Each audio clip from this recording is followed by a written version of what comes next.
ये जय जयकार नए युग का शंखनाद है। त्रेता युग में उगे नए सूर्य का। अनजाने में ही सही, परंतु सत्य कहा मैंने कि अब इस भूलोक में दो राम नहीं रह सकते।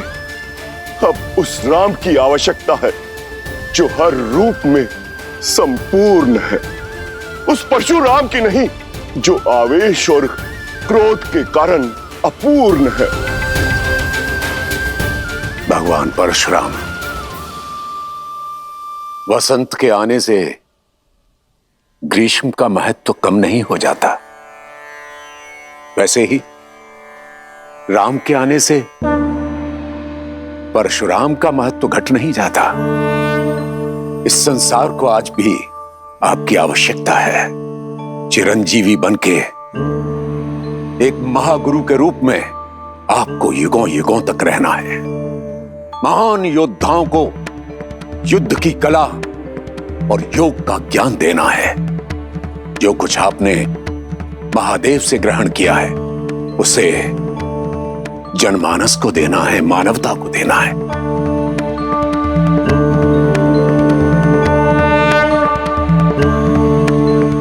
अब इस बाण का क्या करूं ऋषिवर, जो इस धनुष पे चढ़ाया है? मैं जानता हूं राम कि धनुष पर चढ़ाया बाण लौटाया नहीं जा सकता। अब इसे लक्ष्य देने की आवश्यकता है। तो बताइए ऋषिवर, क्या लक्ष्य भेदू इस बाण से? आप तो चिरंजीवी हैं, तो ये बाण या तो आपके तप की शक्ति को काटेगा या मन से विचरण करने की शक्ति को। पूरे आर्यावर्त और दक्षिणात्य में महारथियों को ज्ञान देने और हिमालय से दूर दक्षिण तक अनेक आश्रम स्थापित करने में मन की गति का सहयोग होगा।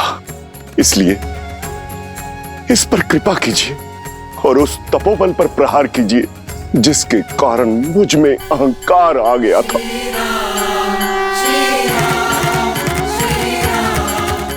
राम,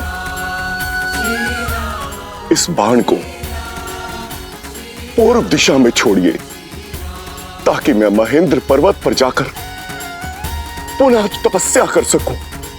समुद्र में डूबी वो भूमि पुनः प्राप्त कर सकूं जो वामन अवतार द्वारा असुर राजा महाबली को पाताल भेजते समय जल में समा गई थी।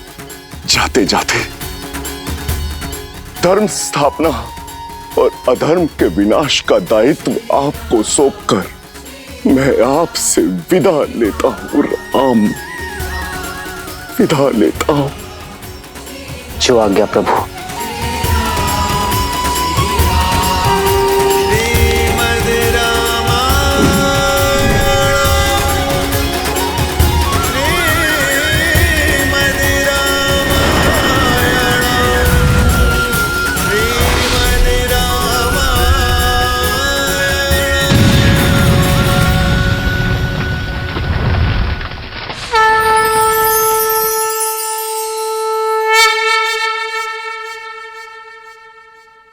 मिथिलेश जनक, महादेव का धनुष भी साध लिया गया और भगवान परशुराम का आशीष भी मिल गया। बस अब किस बात का विलंब? पूरे विधि विधान से विवाह की तैयारियां कीजिए।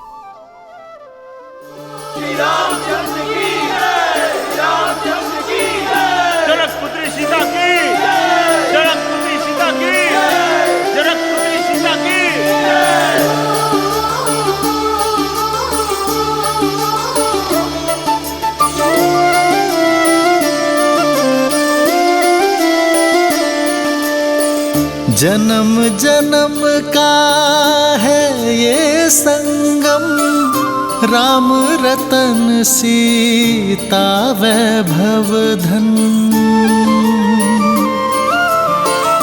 एक है पौरुष एक समर्पण, एक है रूप तो दूजा दर्पण।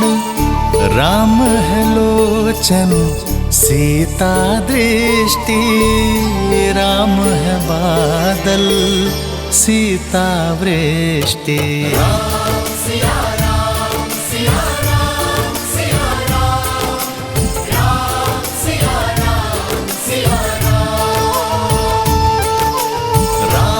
सिया राम सिया राम सिया राम, राम सिया राम सिया राम।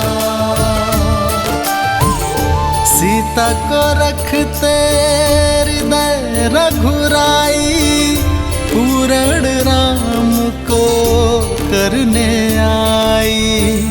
सीता करती उनकी पूजा, राम से आसा प्रेम न दूजा। राम सिया राम सिया राम सिया राम, राम सिया राम सिया राम सिया राम। मैं जनक नंदिनी सीता आपको अपने वार और स्वयं को आपकी अर्धांगिनी के रूप में स्वीकार करती हूँ।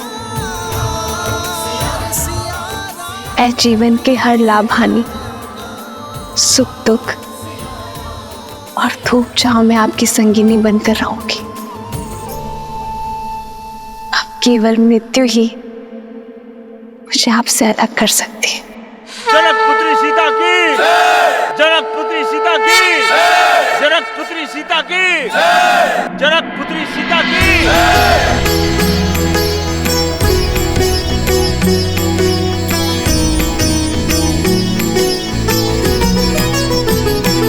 हो सोहती सिए राम के जोरी, छवि सिंगारू मनहूँ एक ठोरी। सखी कहाही प्रभु पद गहु सीता, करती न चरण परस अति भीता। आपने मुझे अपना अर्धांग चुना है, अर्थात हम दोनों एक दूसरे को पूर्ण करेंगे। आज से मैं आप हूं और आप मैं, ना कोई छोटा ना कोई बड़ा, ना स्वामी ना सेवक। हर स्थान हर मान में हम दोनों समान होंगे।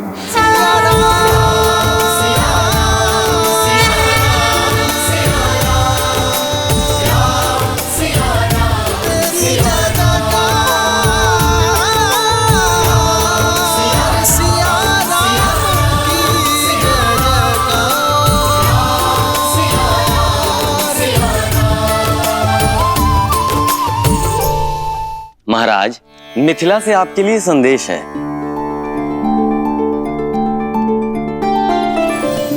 अयोध्यापति दशरथ को मिथिला नरेश जनक का प्रणाम।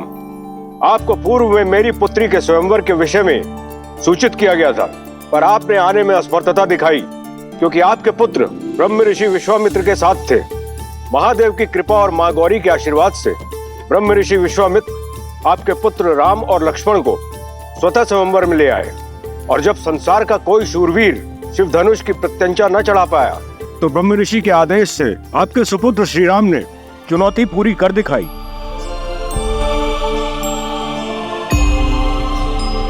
और कुमारी सीता को अयोध्या की वधू बनने का सौभाग्य दिया। ये पत्र मैं अयोध्या के राजा को नहीं, अपने संबंधी को लिख रहा हूं। अपने ज्येष्ठ पुत्र के विवाह को अपना शुभ आशीष और अनुमति दे। ब्रह्म ऋषि विश्वामित्र का अनुरोध और हम सबकी मनुहार है कि आप अयोध्या के सभी राजकुमारों सहित इस विवाह में सम्मिलित हों। राजर्षि परिवार, जनक, मिथिला, निवेदक, आर्यावर्त। दशरथ नंदन की, दशरथ नंदन की, दशरथ नंदन की। मेरे राम ने गर्व से मुझे शिखर पर बिठा दिया है। क्या कही सुमित्रा, कौशल्या, सुना तुमने? महादेव के धनुष पर प्रत्यंचा चढ़ाई है मेरे राम ने।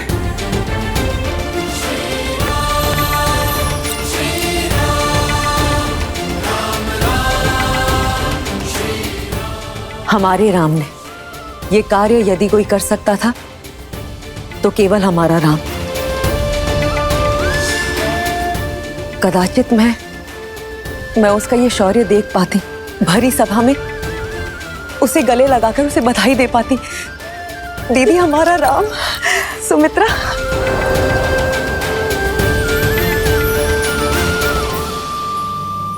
तो ऋषि जवाली, क्या कहती है अयोध्या की नीति? क्या एक पुत्र के विवाह के लिए राजा अपने राज्य को छोड़कर जा सकता है या नहीं? अति शीघ्र महाराज, परंतु उससे पहले एक शिष्टमंडल नवसंबंधियों के साथ उपहार समेत भेज देना चाहिए। तो उस शिष्टमंडल को तुरंत प्रस्थान करना चाहिए। जी। ब्राह्मणों और पुरोहितों के दल को मिथिला की ओर प्रस्थान करने के लिए कहें। राजा जनक को सूचित किया जाए कि समस्त अयोध्या अपने राम के विवाह की साक्षी बनने के लिए मिथिला आ रही है। समय व्यर्थ ना करें ऋषि जवाली, मेरे राम का विवाह है, विलंब ना हो। जैसी आपकी आज्ञा। महामंत्री सुमंत्र, अयोध्या के सभी रथों को सज्ज कीजिए और उन्हें उपहारों से लाद दीजिए। जो आज्ञा महाराज। देवी कौशल्या, नव विवाहितों के स्वागत के लिए अयोध्या को एक नव वधू की तरह सज्जित कर दीजिए। देवी सुमित्रा, भरत और शत्रुघ्न को संदेश भेजा जाए कि वो शीघ्र अतिशीघ्र मिथिला पहुंचे। कैकेयी, उत्सव की घड़ी आ गई है, सभी प्रबंधों को देखो, कोई कमी नहीं रहनी चाहिए। मैं गुरुदेव वशिष्ठ से मिलकर आता हूं। ये विवाह उन्हीं के आशीर्वाद से होगा। जी महाराज, मेरे राम का विवाह है, मेरे राम का।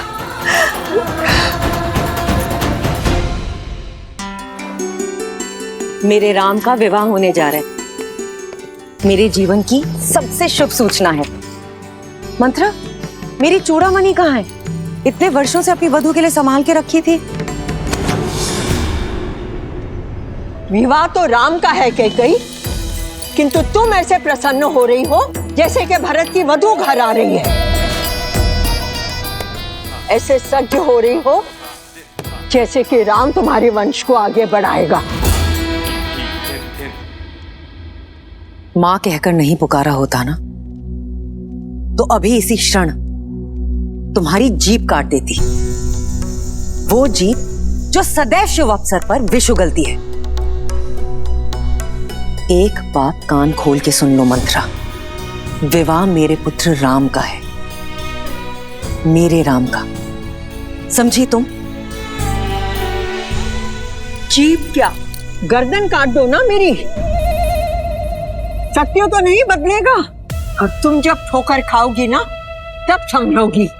जब राम को जन्म देने वाली मां कौशल्या स्वयं इस विवाह में नहीं जा रही, तो रीतियों की बेड़ियों को तोड़कर महाराज दशरथ तुम्हें वहां कैसे ले जा सकते हैं? रीति तो स्त्रियों के युद्ध में जाने की भी नहीं है रघुवंश में। फिर भी वे मुझे लेकर गए ना, क्योंकि वे मुझसे प्रेम करते हैं। उनकी सबसे प्रिय पत्नी हूं मैं, राम की सबसे प्रिय मां। और फिर अगर वहां जाऊंगी तो भरत से भी भेंट कर लूंगी। अब तो मुझे बातों में मत उलझाओ, शीघ्र मेरी चूड़ामणि ढूंढो। मैं आज एक बार फिर से महाराज को चौंका देना चाहती हूँ। आपने सही कहा था गुरुवर। श्राप के भय से मैं अपनी ही संतान के भविष्य के आड़े आ रहा था। देखिए ना, मेरा राम संसार की सर्वश्रेष्ठ कन्या का वर चुना गया है। यदि उस दिन मैं उसे ब्रह्म ऋषि विश्वामित्र के साथ जाने से रोकता, तो राम शिव धनुष उठाकर मेरा और अयोध्या का गौरव किस प्रकार बढ़ा पाता। बहुत बहुत धन्यवाद ऋषिवर। धन्यवाद महादेव का। जिन्होंने राम और अयोध्या के साथ साथ हम सबको यह गौरव दिया। जो भूल करने से बच गए उस पर पछतावा करने से कोई लाभ नहीं पुत्र। आओ राम के इस भव्य विवाह की यात्रा प्रारंभ करें।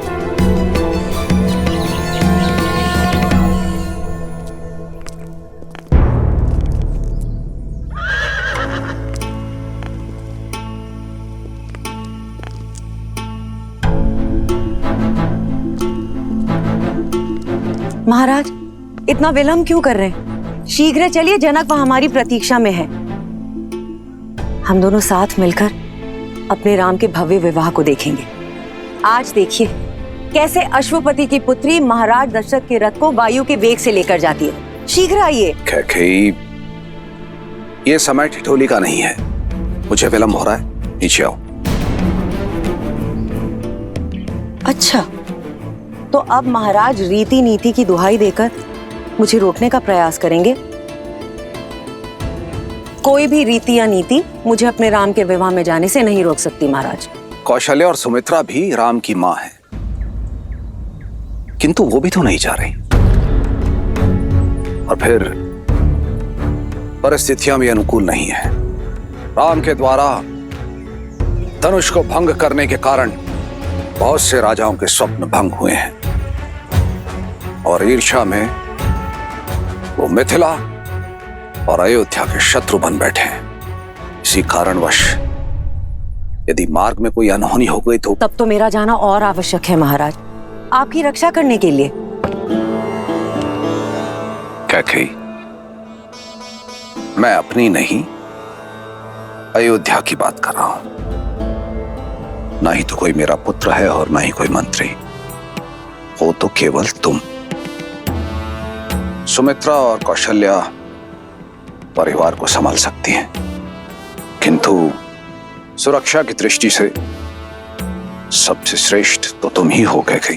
किंतु मेरे राम का विवाह है महाराज, ये अवसर मुझसे मत छीनिए। मैं अपने राम को फेरे लेते हुए देखना चाहती हूँ। कैकेयी, धर्म पत्नी हो, धर्म संकट में मत डालो।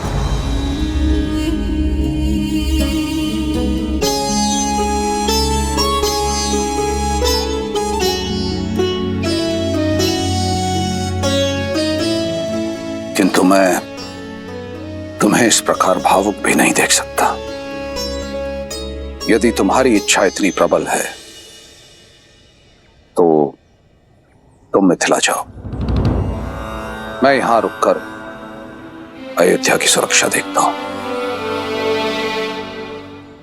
महाराज, इतनी स्वार्थी भी नहीं है आपकी कैकेयी। जानती हूं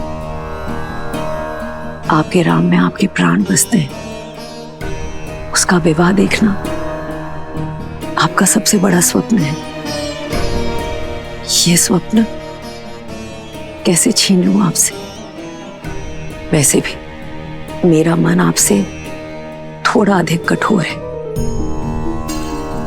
ये पीड़ा सह लेगा।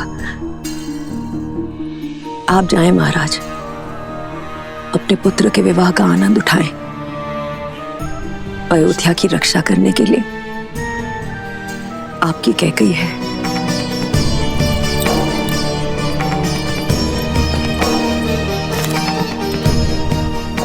और महाराज, मुझे तो वैसे भी यहां रहकर राम और वधू सीता के स्वागत के प्रबंध करने हैं।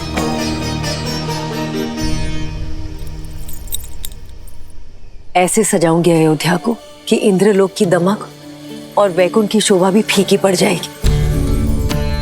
प्रिय कैकेयी, ये मेरा वचन है, अगली बार कोई बाधा नहीं होगी। हमारे पुत्र भरत के विवाह में उसकी माता अवश्य उपस्थित होगी और वो हर रीति में सम्मिलित होंगी। आप राम और सीता को मेरा प्रेम दीजिएगा। आप जाए महाराज, विदा।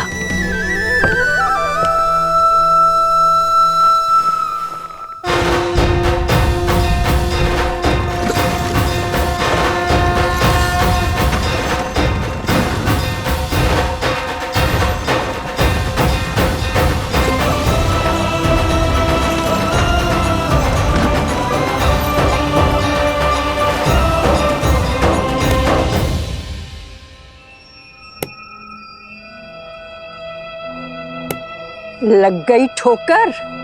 अब तो समझ लो, तुम ही हो जो राम नाम की रट लगाए फिरती हो। अपने पति के युद्ध में रथ में उंगली फंसाए फिरती हो, किंतु तुम ये नहीं जानती कैकई कि महाराज दशरथ के हृदय में केवल उनका ज्येष्ठ पुत्र ही बसता है, और वो है राम। उन्हें ना कैकई की चिंता है और ना भरत की।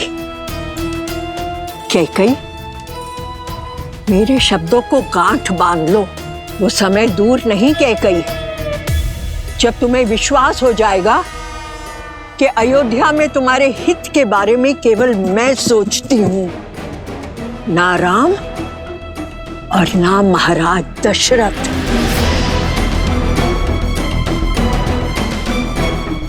तुम्हें मौन रहने का आदेश दिया था ना, तो मौन रहो। सभी कार्यकारियों को सभा में आने का आदेश दिया जाए। स्वागत के प्रबंध निश्चित करने हैं। अयोध्या का भविष्य मेरा राम लौट कर आ रहा है।